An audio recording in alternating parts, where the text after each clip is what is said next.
Привет, я Ксюша, я расскажу вам про развивающую игрушку «Говорящий фен». Эта игрушка подходит для детей от 2 лет. Она представляет собой такой забавный фен розового цвета. При помощи него ваша девочка может устроить дома настоящий салон красоты. У этого фена забавные глазки. Также он дует настоящим холодным воздухом и говорит более 15 фраз.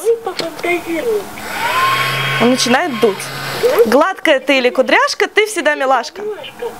Детские товары. Накупиребенку.ру. Москва, улица Павловская, 27/29. 3 минуты пешком от станции метро Тульская.